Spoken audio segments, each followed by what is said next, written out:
Assalamu alaikum wa rahmatullahi wa barakatuhu. Welcome back to the Disciplines and Ideas in the Social Sciences. This is the video lesson for Module 4, Emergence of Social Science Disciplines. Please click on the subscribe button and like the video. If you have questions, write them in the comments below. Thank you. The MELC for this module is for the student to explain the major events and their contributions to the emergence of the social science disciplines. Specifically, this module will help you to trace the historical foundations that paved the way for the growth of social science disciplines, relate the disciplines of social sciences to the current issues in our society, apply the social science disciplines in analyzing social issues and everyday situations, and appreciate the relevance of social science disciplines in our real life. A reminder on doing acts of kindness. Jabir and Hudhaifa reported the Prophet, peace be upon him, as saying, "Every act of kindness is sadaqah." Miskat al-Masabih 1893, Book 6, Hadith 120. Historical background of the social science disciplines. The emergence of social sciences can be traced from around 17th to 19th century from the Age of Enlightenment in Western history. This is a period of time when philosophers tried to use reason to understand and improve society, government and humanity. The term social science only appeared around 19th to 20th century. Around 1950s. Natural sciences was often used to refer to the disciplines designated as social sciences due to the lack of distinction. But, different contributors and brilliant minds paved way to the emergence of the different social science disciplines. Social science, as a separate and recognized academic discipline, began in 20th century, but the fundamental idea can be traced to the ancient Greeks. There are 9 major disciplines in social science: anthropology, demography, economics, geography, history, linguistics, political science, psychology and sociology. Let us take a look on how each of the disciplines emerged as a field of study. Anthropology. The emergence of anthropology can be traced from ancient Greeks and Roman cultures, where people tried to use reasoning and inquiry to understand and create just societies. Herodotus, a Greek historian, recorded what happened during the Greek-Persian Wars. He traveled through present-day Libya, Ukraine and Egypt in trying to understand the origin of the conflict. He took into account the cultural background of Greece and Persia. Upon visiting different groups of people, Herodotus also described their customs and social structures. This is technically the first exercise of ethnography. One of the most notable person to have helped in giving rise to anthropology as an academic discipline is the German-born American anthropologist, Franz Boas. Franz Boas is known as the father of modern anthropology. He introduced the concept of cultural relativism, a point of view that sees all cultures in an unbiased way as possible in order to better understand people and different cultures. He also helped fight against discrimination towards immigrants, Afro-Americans and indigenous people in America. In the present, the skills and tools studied from anthropology helps in to understand how people build social connections and cultural identities. Demography. Recall that demography is the study of increase and decrease in the numbers pertaining to a specified population. Study of human population has roots as early as the ancient period. Kautilya, also known as Chanakya, believed that large populations is a source of military, political and economic powers. This notion is also supported by Ibn Khaldun, a 14th century Arab historian, who that a large population is important for expansion of imperial power. Interest in population estimates began in Italian Renaissance and other European voyages and religious missions around 14th to 17th century. Giovanni Botero, Marino Marini, and Giovanni Riccioli are all associated with population estimates in urban, local and national contexts. Thomas Robert Malthus, an economist and of an essay on the principle of population declared that population increases at a faster rate than the food supply. As a result, humanity is never far from starvation. This notion was anticipated in Botero's paper in 1596, Relazioni Universali. Modern demography had to wait for large-scale datasets, scientific interest in their analysis, and sufficient development in mathematics. Francis Bacon, whom all the early English demographers credited with showing them the way, had, especially in Novum Organum, published in 1620, developed the inductive method and had stressed the need in science to collect facts and search for form in them to identify the underlying natural laws. The development of the discipline, however, is usually traced to 17th century England. Grant, a merchant in London, is regarded as the founder of demography. His book Natural and Political Observations Made Upon the Bills of Mortality laid the foundation for modern statistics and demography. Economics, in its basic form, has roots dated back to the Bronze Age in civilizations such as Sumer and Babylon. The Enlightenment period, however, inspired the birth of economics as a field of science. Adam Smith, a Scottish thinker, regarded as the father of economics, is credited for creating the field of economics. His book An Inquiry to the Nature and Causes of the Wealth of Nations lay the foundations for economic theories and doctrine. Smith advocated the doctrine of laissez-faire, let alone policy, which means that government should not interfere with business. This paved the way for the creation of a free market economy. Following the French Revolution and the various challenges brought on by capitalism, led to the proposition of Malthus that large nations will cause food shortage fast. Due to industrialization and new technology, scarcity was alleviated. Karl Marx advocated socialism to protect the rights of the laborers from the abuses of the capitalists. Economics is now considered essential, not just in study, but also in practice in different areas of our daily lives.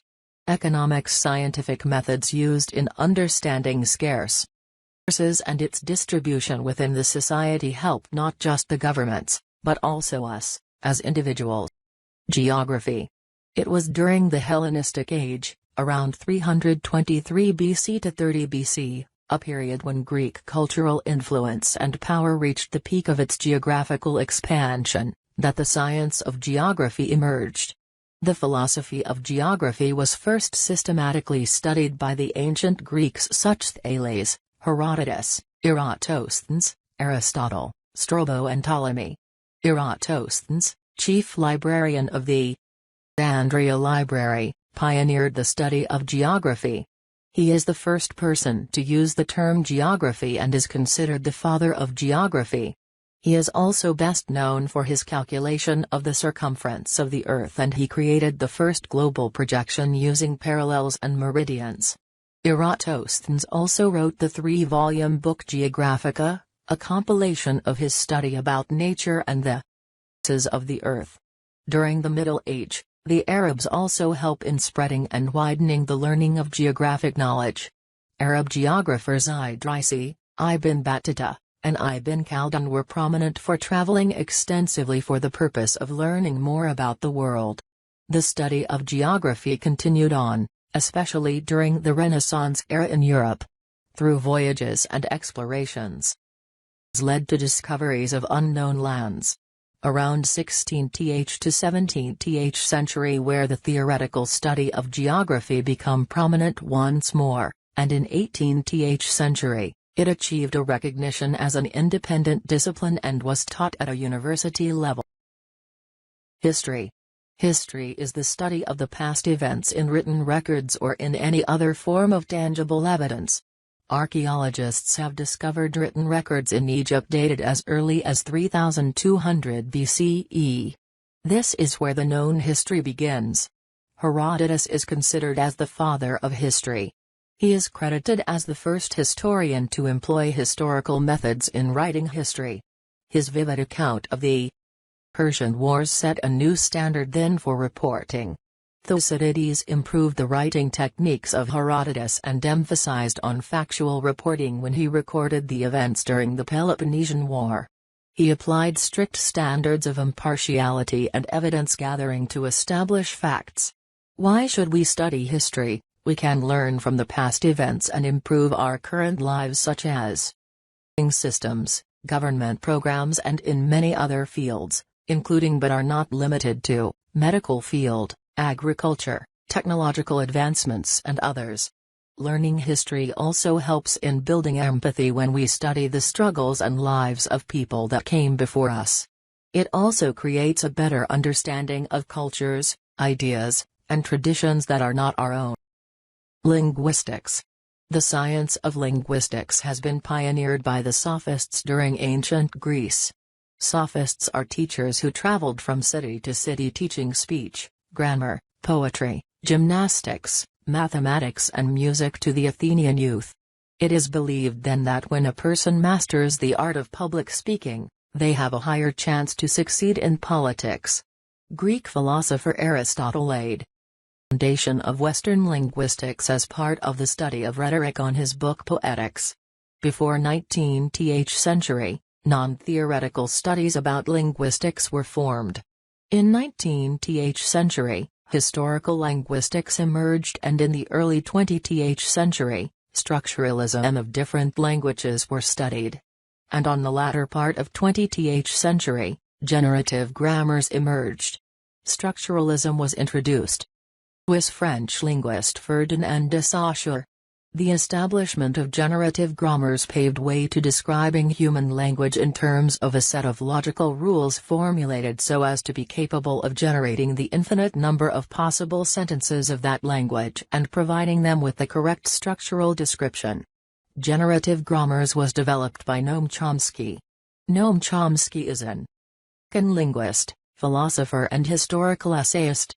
He is regarded as the father of linguistics and has published books in linguistics and became a dominant model of formal linguistics in recent decades. Chomsky revolutionized the study of linguistics in his works in 1950s. He was the one who treated language as a biologically based cognitive capacity that is unique to human. Political science. Political science has roots from ancient China and ancient Greece. Confucius was one of the thinkers in ancient China who analyzed politics. Plato was the first thinker to analyze political systems. This was expressed in his book, The Republic, which is a description of an ideal state. Although Aristotle is the father of political science, Plato is still regarded as the pioneer. Political inquiry. Aristotle wrote the book Politics, where he discussed the different forms of government in terms of how they were run and the benefits and responsibilities of the citizens. His political views became inspirations to political thinkers such as Thomas Hobbes and John Locke. Thomas Hobbes wrote the book Leviathan. Hobbes believed that a strong ruler is needed to impose order in state. John Locke wrote 2 treatises of government. He believes that the government is formed in order to protect the natural rights of the citizens. Locke and modern democracy. Locke believed that all people are born free and equal with a right to life, liberty, property, and pursuit of happiness. He also believed that if a government fails to protect the rights of its citizens, the people right or duty to overthrow the government and establish a better one. Locke's theory of government was immensely influential in modern political thinking. Sociology. The science of sociology was born as a result of social changes brought on by the impact of Industrial Revolution. The massive changes not only in the field of technology and manufacturing processes, had a massive impact in the work and living pattern of the people. Factory life pulled people away from their homes, changed their work schedule, and weakened their family ties. Because of it required a new way of thinking to understand society and improve social interactions. Auguste Comte, a French philosopher, invented the term sociology. Comte favored positivism, which is a way of understanding that is based on science, and emphasized that the study of society must be scientific. He envisioned a process of social change in which sociologists play important roles in guiding, Emile Durkheim argued that sociology should be the study of social facts. He used this method to study people who committed suicide.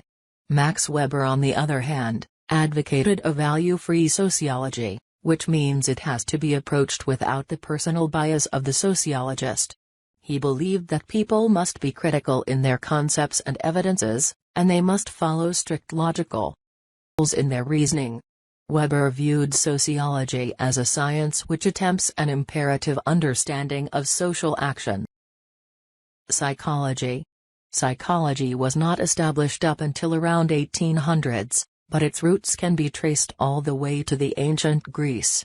Aristotle actually claimed that the brain is the seat of the rational human mind.